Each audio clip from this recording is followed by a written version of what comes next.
माल महराज के और मिर्जा खेले होली।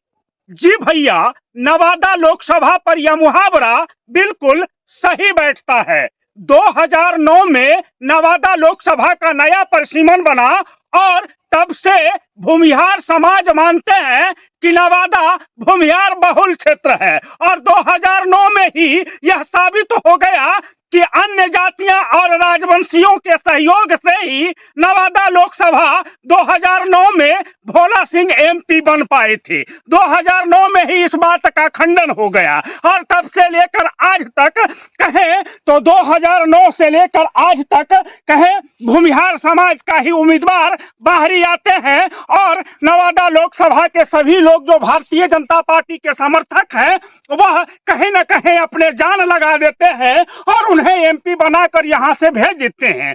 कहें तो बाहरी उम्मीदवार जो आते हैं ना वह तो आते हैं सिंह बनकर, जैसे कि भोला सिंह आए थे तो भोला सिंह थे, लेकिन फिर बाद में वह बन जाते हैं दा, जैसे कि भोला दा हो गए जीतने के बाद में।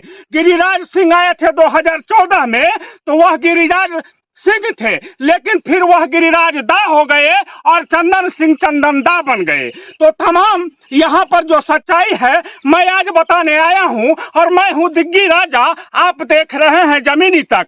तो चलिए भैया हम सबूत रख लेते हैं तभी बात करते हैं। तो चलिए हम चर्चा करते हैं 2009 के पहले में 5 उम्मीदवार भूमिहार के थे। जैसे ही परिसीमन बना और घोषणा हुआ भूमिहार बहुल क्षेत्र का, 5 उम्मीदवार एमपी के तौर पर नवादा से 2009 में थे। पहला भोला सिंह, दूसरा बीना देवी, तीसरा अखिलेश सरदार जी और चौथा सुनीला देवी और पांचवा कहें तो गणेश शंकर विद्यार्थी। 5 उम्मीदवार के बावजूद भी भूमिहार यहां से चुनाव उम्मीदवार के रूप में जो भोला सिंह थे भारतीय जनता पार्टी से चुनाव जीते। 1,30,608 वोट मात्र आया था उनको और वह चुनाव जीत गए थे। 5 उम्मीदवार होने के बावजूद भी तो वोट कौन दिया था भैया? 5 भूमिहार के उम्मीदवार, पांचों कहें तो भूमिहार के वोट ले लिए। तो वोट दिए थे राजवंशी समाज, राजपूत समाज और ब्राह्मण समाज, पासवान समाज और अन्य जातियों ने भारतीय जनता पार्टी को वोट दिया था। यादव की अगर बात करें, मुस्लिम की बात करें तो उसका भी चर्चा करते हुए हम आपको बता दें कि दूसरे नंबर पर थी बीना देवी 95,691 मत। तीसरे नंबर पर थे, जब टिकट नहीं मिला था आरजेडी से राजवल्लभ जी को तो वह निर्दलीय उम्मीदवार के रूप में आए थे, 78,543 मत उनको आया था। चौथे नंबर पर थे यादव समाज से ही कौशल यादव, 59,217 मत उनको आया था।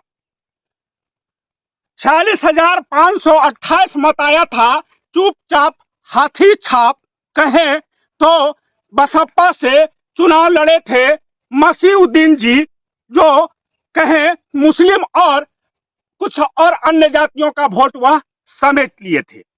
अब हम बात करते हैं अखिलेश सरदार का, तो 28,811 मत उनको आया था, यह भी भूमिहार समाज से थे।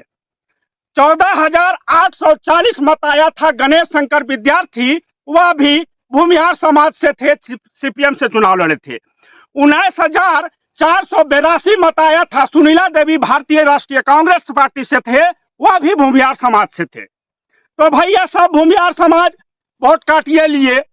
अनिल मेहता की अगर हम बात करें तो वह भी इंडिपेंडेंट निर्दलीय उम्मीदवार थे, तो अनिल मेहता भी 39,315 मत उनको आया था और वह भी कहीं न कहीं अपने समाज और कुछ अन्य वोटों को वह भी काट लिए थे। तो भैया जो बच्चे वही ना जिताए थे 2009 में, अब भोला सिंह फिर भोला दा बन गए और 2014 में भी यही हुआ, गिरिराज सिंह गिरिराज दा बन गए और चंदन सिंह चंदन दा बन गए। अन्य जातियां दरकिनार कर दिए जाते हैं, लेकिन यहाँ पर कहें तो जिताने का काम अन्य जातियों का जरूर होता है। भले ही भूमिहार क्षेत्र है, बहुल क्षेत्र है, लेकिन अन्य जातियों का कहें भारतीय जनता पार्टी के ऊपर बहुत बड़ा सहयोग होता है और तभी यह चुनाव नवादा लोकसभा भारतीय जनता पार्टी चुनाव निकाल पाती है। यह सत्यता और यह कटु सत्य हम इसलिए बता रहे हैं कि सिंह और दा के बीच जो खेला है, भैया समझिए, आते हैं सिंह बन के और बन जाते हैं फिर दा, तो अन्य लोग हो जाते हैं दरकिनार, और जो कहें तो ज्यादा नजदीकी लोग जो होते हैं वह रिलेशन जोड़ के जो लोग फायदा उठा लेते हैं और अन्य जातियां मुंह ताकते ही रह जाते हैं। तो ये सत्यता, ये कटु सत्य हम बताते हुए जमीनी तक के माध्यम से नवादा लोकसभा के ऊपर जो हमने कहा कैसा लगा, कमेंट बॉक्स में जरूर बताइएगा। मेरे चैनल जमीनी तक को सब्सक्राइब जरूर कीजिएगा। धन्यवाद, नमस्कार, जय हिंद।